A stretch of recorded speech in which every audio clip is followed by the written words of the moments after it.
could not live with your own failure. Where did that bring you? Back to me. Well, he did it, people. That sly son of a bitch did it again. Everything Mets owner Steve Cohen does just continues to show how much in great hands Mets fans are. A guy named Juan Soto is on the free agent market, arguably the best hitter in the game. He's only 26 years old, and he was just on the New York Yankees, the other more popular New York team. No biggie, Cohen drops his nuts on the table and does everything it took to take him away from the Yankees. The Mets did keep Shamanaya and bring in Frankie Montas to help the rotation, and I like the team's overall philosophy with the pitching and the rotation specifically. Just get a bunch of guys with potential on short-term deals. Pitchers are, of course, more prone to injury and less likely to be reliable, especially over a long contract, so get them for a few years at most and give them that incentive to be as good as possible to get as much money as possible. They also signed Clay Holmes, who's been a reliever his whole career, but they plan to turn him into a starter. So you had Juan Soto, which is the offseason's biggest prize, but even the little things around it have been good for the Mets. But then you had Pete Alonso still out there on the market, a guy who, unlike Soto, had been a Met prior to this. All he knows is Mets. Yet here he is now teamless, looking for his contract with Scott Boras by his side, also Juan Soto's agent. And again, with Soto, a guy the Yankees just had and went to the World Series with, offering him $760 million to stay, and the Blue Jays also offered that. It doesn't matter in the end. Cohen dropped the Brinks truck anyway. But as for Alonso, what, did you expect a different outcome? Cohen dropped his nuts on the table and got the deal he wanted. Keywords, the deal he wanted. Really quick as always, if you're part of the 53% of viewers not subscribed yet, go ahead and hit that button if you enjoy the videos, as Pete Alonso's market hasn't been big at any point. Teams just don't have much of any interest to spend much money for a first baseman or even trade much for a first baseman. I mean, the Red Sox desperately tried to trade their first baseman, Tristan Casas, twice, both to the Mariners. They said no both times. So although other Scott Boras clients were getting the contracts they wanted, like Blake Snell, obviously Juan Soto, Matt Chapman got an extension from the Giants before last season even ended, Pete Alonso getting any sort of big-term contract was always unrealistic. At one point, it was reported Boras used Prince Fielder's 9-year, $214 million contract from years ago as a comparison to what Pete should get now. But I'm pretty sure I saw someone say that that wasn't true, even though it was widely reported, so I don't know. Either way, Alonso and Boras were looking for a long-term contract. Naturally, he's at a point in his career where he wants to get that kind of a deal, which, I mean, it makes sense. But with the way the market currently is, plus any underlying metrics that show Alonso could be regressing, it became clear he was going to have to settle for a short-term deal, that nobody was budging on that. The Mets offered Alonso a 3-year contract worth about $70 million that Alonso declined, and counter-offered with the same amount of years but over $90 million. The Mets said no, and that's when it was thought this was over, that the Mets were officially moving on, and don't get it wrong, that's not entirely untrue.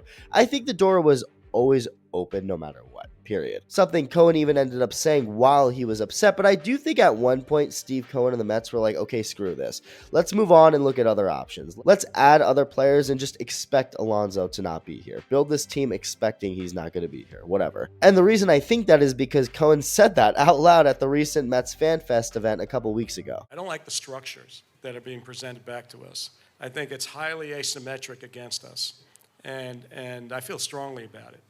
I will never say no, there's always the possibility. But the reality is, we're moving forward and, we continue to bring in players.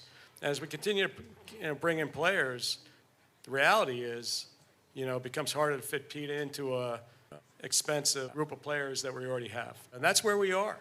And I'm being brutally honest. I don't like the negotiations. I don't like what's been presented to us. And, listen, maybe that changes, and certainly, I'll always stay flexible. If it stays this way, I think we're going to have to get used to the fact that, we may have to go forward and with the existing players that we have. I've always had respect for Cohen, and I think most people do, but this only showed just how truly transparent he is. He says it how it is, what he's thinking, what he feels the fans should know.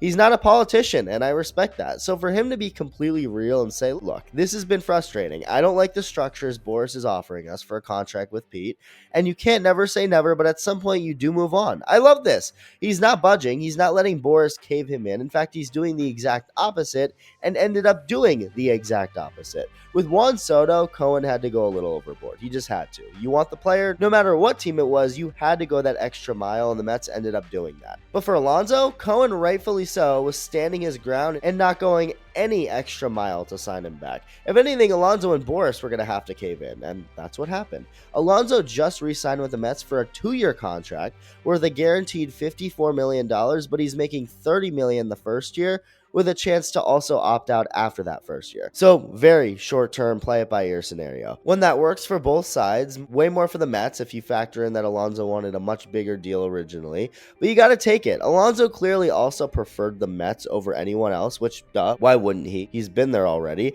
and I'm pretty sure his counter-offer contract was only available for the Mets to accept. Like, I guess he wouldn't have taken that 3-year, $90+ million deal with another team. Like, he was open to going back to the Mets short-term, and I think with any other team, it was going to be preferably long-term because he knew Cohen and the Mets were not going to budge. And yeah, they stood their ground and they won. One in two ways. They get Pete back for at least another year and also get him on the deal they preferred to get him on.